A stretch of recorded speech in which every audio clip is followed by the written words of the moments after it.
Hello Year 9, welcome to your first remote lesson of 2021. Hope you've had a lovely Christmas, a restful Christmas and Happy New Year. So you can see on the slide that there are some top tips for you to make sure that you get the best out of this lesson, because it's not ideal that you're at home in the new year.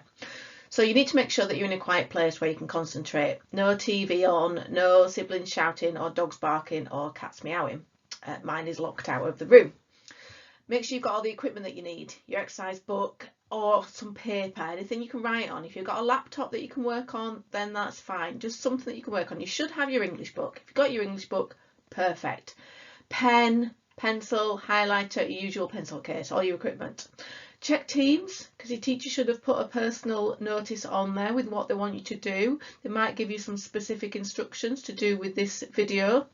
And work hard and do the best that you can. We know it's not ideal, but we need to make sure that our learning is continuing. Okay? Pause the video when you need to. I might say at some point, pause the video and do this, but if you need to pause it, do it whenever you need to. Work at your own pace. Okay? This is one video for all of Year 9. So if you need to pause it, if you need to go back and re-watch certain bits, do that if you need to. Other things you can do. Obviously you can't work with a friend physically, but if there are other forms, other technologies where you can work with a friend on WhatsApp or on Zoom, do that if you need to help each other out. If there's somebody in your class that you sit next to that you get on with, or in another class, it doesn't matter. Do that if it helps you, okay? If your teacher wants you to upload work to Teams, make sure you do that. Either a picture in your exercise book or electronic format, whichever you need to do that. Make sure we need to see what you're doing. There are videos on the King James's website and on the English website as well to show you how to do that. Even if you've not got a computer, you've just got your phone, you can still do that. All right. So if you get stuck, still email your teacher or email me and I will help you out. I won't repeat these instructions at the start of every video, don't worry, but just to make sure you know what you're doing. Okay, first lesson, you can see the title, The Crucible. What's all that about? Here we go. In your book, I would like you to write the title that's on the slide and today's date, whichever date is that you're watching this video. So the title is The Crucible and Understanding Context. You should all be familiar with what the word context is from your Of Mice and Men work. So what was happening in the world when the play or the text was written? What outside influence affected the writer and their writing of the text? So the word crucible, what does it mean? I'd like you to pause the video now and I would like you to look up what the word crucible means, and I'd like you to try and write down 2 definitions of what it means. Okay, so just pause the video. You can use the internet, you can Google it. What are 2 definitions of the word crucible? If you think you know, be brave if you want and try without the internet, but I don't mind if you use the internet. Okay, so what did you find? One of your definitions may have been a ceramic or metal container in which metals or other substances may be melted or subjected to very high temperatures. So something that you hold metal in and heat it up really, really high so the metal melts. Your other definition may have been a place or time of severe test or trial. So to be tested or trial to a very severe extent. Okay, if you didn't get any of those definitions, just pause the video and make sure you write those underneath your title. Okay, so just before we move on, I want you to think about what sort of people and events do those 2 definitions make you think of? And you don't need to write anything down for this, but just have a think. What sort of people may, first of all, use, number 1, what sort of people may go through a severe test or trial? What sort of events may may make you go through a severe test or trial. So just pause the video and have a little think about that before we go on to the next slide. Okay, and here then are some images to help you think about that. In particular, the second definition, what is meant by a severe test or trial? So you can see the first image is the container that is heating up the metal. And the second image is of the famous triathletes, the Brownlee brothers, going through a severe test or trial. So I want you to think about the question that's on the slide. What is meant by a severe test or trial? And if you look at those Brownlee brothers, what is the test or trial that they are going through? They both look quite different in that picture, but they're both going through a severe test or trial. Just to add a little bit of context to the picture, that's just before the finish line in, I'm not sure whether it's Olympics, but it's certainly a world champions of some sort of a triathlon. Johnny is the one on the right. Can't remember the name of the other one. So what do you think is the name of the severe test or trial? Pause the video and I want you to write down an answer to the question, what do you think is meant by a severe test or trial? Okay, so what did you get?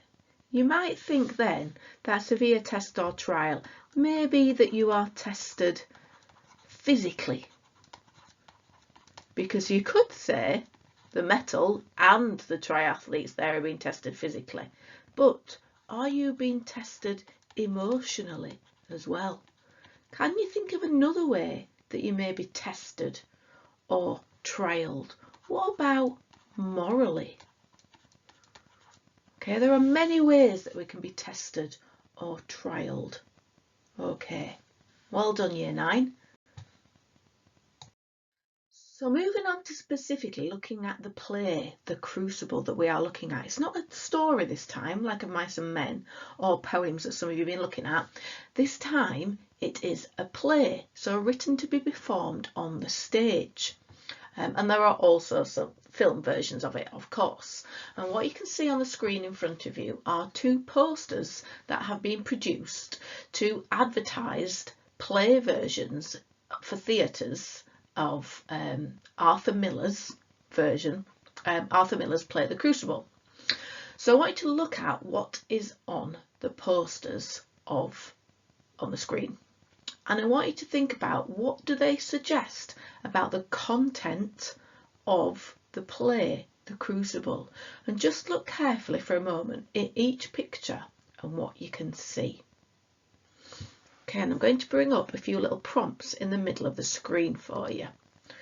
So I want you to look at what the images the posters contain. I want you to think about what colours are used in the posters.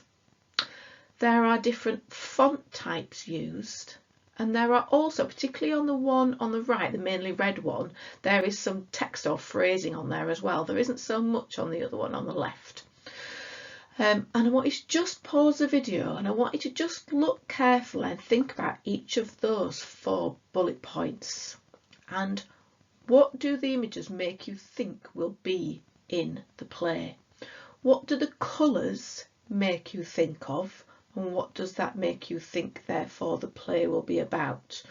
What are the fonts like? Does it give you a clue about what the play will be like? Is it different in one to the other?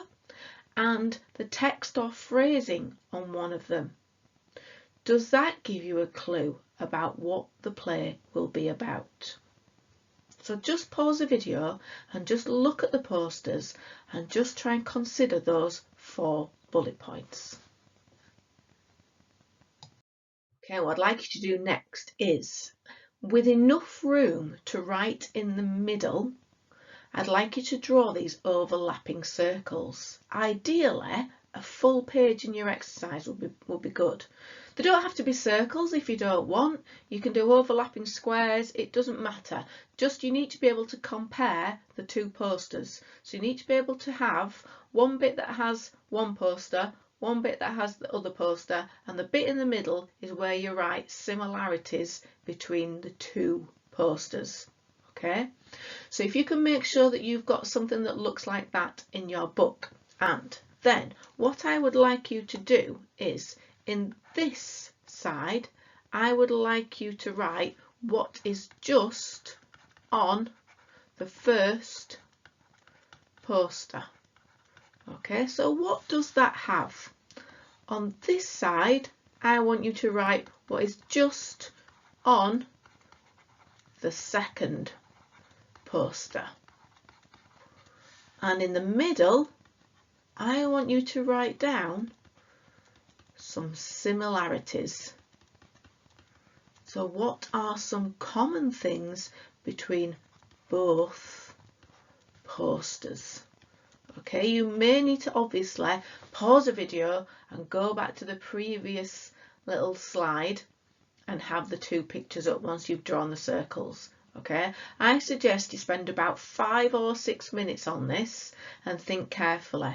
So for example, you might want to think, okay, they both have a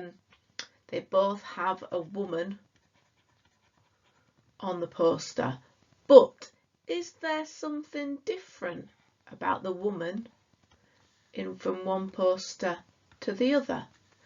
Do they both have the colour red? But is there something different about the colour red on the posters? Okay, so just pause the video and see if you can spend 5 or 6 minutes completing your comparison of the two posters. Okay, so what sort of things might you have got in your comparison of the two posters? Obviously you may have got different things to what I will put up on the screen. Don't worry if you have, it's absolutely fine. There may be some things that you think, oh, I like that, I didn't get that, and feel free to jot it down into your circles if you've got room. If you haven't got room inside your circles, you can always just squeeze it in on the outside. So on the first poster then, you may have got that there's a woman in a traditional dress taking up 2/3 of the picture. So it may be that she might be main character of the story. She may dominate the play. You may have noticed there are 3 people hanging from her hand. So you may be thinking, okay, there's some people going to die. If they're hanging from her hand, is she responsible for it? Her hand is facing downwards. Is that symbolic of something? Looks like she's almost playing with them, toying with them. There's some dead looking trees in the background. They don't look very full of leaves or life. And there's some traditional font with the title of the play, The Crucible. But the T, if you noticed, looks like a crucifix. So if you think about being crucified, does that come into the play somewhere? I'm not going to give any spoilers out. I'm going to try not to. Okay, so looking at the other poster then, on the other side, we've got one body, if you notice the difference, hanging from a hand still, but different this time, the hand is facing upwards. Different, an open hand this time, reaching upwards. The hand seems like it has come out of the ground. That hand to me seems quite different to the other hand in the other picture. The background is a blood red colour. You've done lots of red symbolism in Of Mice and Men with Curly's wife. And then if you looked at that text, it says when everyone is a suspect, the most dangerous threat to the community may be the community itself. Very suggestive of a mystery and hysteria-filled play.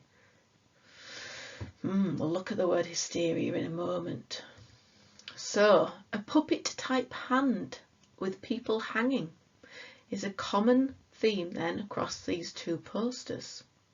The colour red is used, symbol of passion, lust, anger, love, thinking about Curly's wife from Of Mice and Men, and trees. I've discussed this before with another group, and the trees in the background of the Crucible and the hand on the red poster.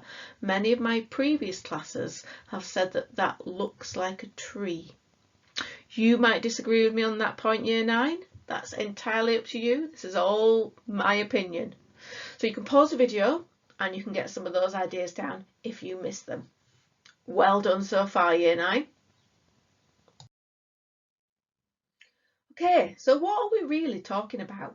We are talking about the Salem witch trials. You may have heard of them, you may have not. So I'm just going to read this information on the slide. Salem witch trials. Salem is a place in the state of Massachusetts in America. It's a small village where in the spring of 1692 a group of young girls claimed to be possessed by the devil and accused several local women of witchcraft. These small beginnings led to over 200 people being accused of witchcraft. Hysteria, an overwhelming fear and excitement that overrides all logic and is often intensified by the presence of others who are acting out on fear, was a major factor in what happened. So you can see some pictures at the bottom of the screen. The first two pictures are depictions of what happened in Salem in Massachusetts, the state, in America, the country. And you have a picture of an older lady who was accused of witchcraft and she was being hanged in public. And you have there a sort of a more kind of crude cartoon of a woman who was being ducked on her stool because she was accused and she was being proved to be a witch. And the third picture is a map of Pendle. Now, Pendle is not in Massachusetts in America. It is not far from here at all. But the same thing happened in Pendle in Lancashire. There were also some women accused of witchcraft. So whilst we are reading a play that is set in America, the same thing actually happened not very far from here with a group of women called the Pendle Witches. So if this topic interests you, you can go ahead and you can read up on the Pendle Witches as well. Okay, and what I'd now like you to do is to write down the word hysteria, which is a noun, and I'd like you to write down the definition of it, which is on the screen. I've already mentioned it when I explained what the Salem witch trials was. So hysteria is a noun, and it is an exaggerated or uncontrollable emotion or excitement. We often feel it when we are going to our English lessons. So just pause the video and write that definition down. Okay, so two images have appeared on the screen. These images show a group of people responding to an event in a very exaggerated way with an uncontrollable level of emotion. They're not on their way to an English lesson. They appear hysterical and distraught. I want you to pause the video just for a moment. I want you to think, what do you think they are witnessing or reacting to? The answers are coming up shortly. Yeah, really, it was the Beatles, a band, a group of four fairly normal looking men playing instruments and singing. My mum was a big fan of the Beatles. Is it logical? Is it logical for those women to react like that to four young men singing, playing the guitar and playing drums? Is that logical? Hysteria, such an extreme emotional reaction that needed policemen to hold them back.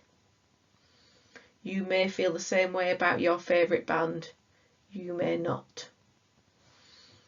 Okay, so hysteria comes into the play, the Crucible, and I want you to make sure you understand what it is, this extreme, illogical, without logic, emotional, uncontrollable reaction. Okay, Year 9, so we're going to read an article on witchcraft, and this is going to be to make sure you understand some of the context around witches when the play was set. Some of the vocabulary is a little bit tricky, so you can see at the bottom of the slide that I put a word in orange, and the word will be in orange on the text on the screen to help you understand it. Don't worry if you don't understand everything that there is on the screen. I'll be reading it through for you, and you can pause the video and you can go back and recheck it if you want. There will be a little activity at the end on part of the text just to see if you've understand a small section of it. Okay, so here we go. Witchcraft. Belief in the power of witches and the persecution of witches by church authorities was widespread throughout Europe in the 15th, 16th and 17th centuries. Witches were thought to be working with the devil, who was their master. The devil, or Satan as it can sometimes be called, is believed to move around the world looking for human souls to tempt into hell. He is seen as the greatest spirit of evil, the enemy of all that is good and holy.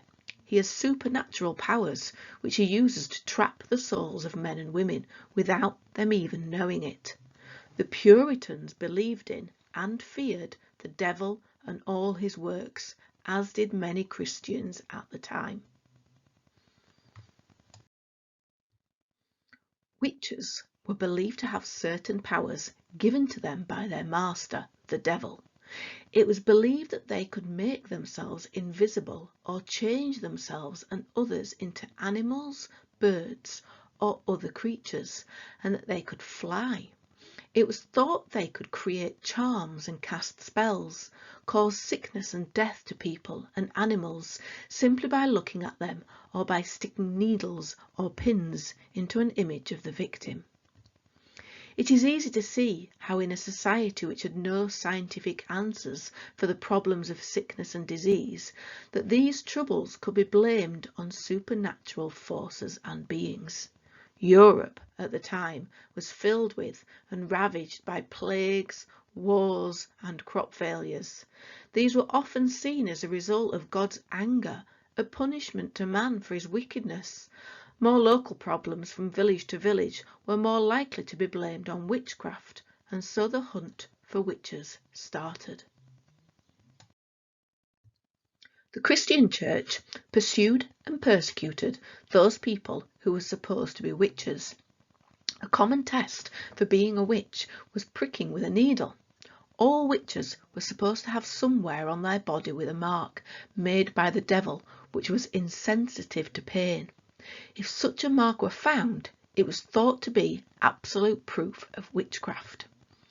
Other proofs of witchcraft were the inability to weep and the ability to float on water. The water test involved throwing the accused into a river or pond. If they sank, and possibly drowned, they were innocent. If they stayed afloat, they were guilty. The tests for witchcraft were cruel, and to readers today have obvious flaws. If found guilty, the punishments for witchcraft were also cruel, with witches often hung or burned at the stake. The witchcraft trials in Salem stand out amongst others because of the number of people involved. Before the witch hysteria was over, the girls who accused people of witchcraft had pointed the finger at hundreds of supposed witches, not only in Salem, but in places as far as Charlestown, which was some 425 miles away. By October 1692, doubts had set in about the validity, the truth, of the girls' testimony. In December 1692, Governor Phipps appointed a new session of court to clear the jails from the many accused of witchcraft, and issued a pardon to all those people still under suspicion. By this time, however, 19 people had been hanged, one pressed to death under a pile of stones for refusing to speak at this trial, and at least 2 more people had died in prison, bringing the number of deaths to 22. Okay, so what I'd like you to do is, we've read the text on witchcraft. Paragraph 3 is on the slide again that you can see in front of you, and I would like you to think about 4 things you have learned about witches. I would like you to make sure you write your answers in full sentences. Okay, so starting with a capital letter, ending with a full stop, but a full, clear sentences, and use information from the paragraph that's on the screen, but I want you to make sure you're writing it in your own words. So I do not want you to copy a sentence from the paragraph. Okay? So I want you to think about, maybe from the first sentence, what is that first sentence telling us about witches? The sentence says, the Christian church pursued and persecuted those people who were supposed to be witches. What does that tell you about witches? So can you write that in your own words? Can you think about a sentence to put in your own words about a common test? So witches were thought to not feel pain in a certain part of their body, and they were tested for this by being pricked all over their body with a needle. Doesn't sound very nice to me. Okay, so just pause the video so you can see the paragraph on the screen, and in your book write down 4 things in a full sentence that you have learned about witches. Okay, finally, Year 9, the last thing for this lesson today is, on the board are words used in the witchcraft text. I want you to make sure that you understand the meaning of those words. You might not have a dictionary at home, that's absolutely fine. You've got a phone, you've got Google.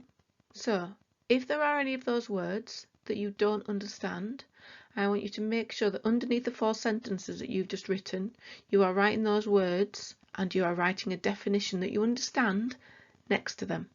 Okay, because improving your vocabulary is really, really important, especially in Year 9. You need those words to take you into Year 10. Okay, so that's the last task I want you to do, to write down those words, particularly any that you definitely don't understand or you're not sure of, and write down the definition of them next to them. If you really want to stretch yourself, you can write your own sentence using the word in the sentence. Okay? And then that's it. Well done. Hope you've worked hard. Make sure you check Teams and upload your work on there, whether it's at the end of each lesson or at the end of the week.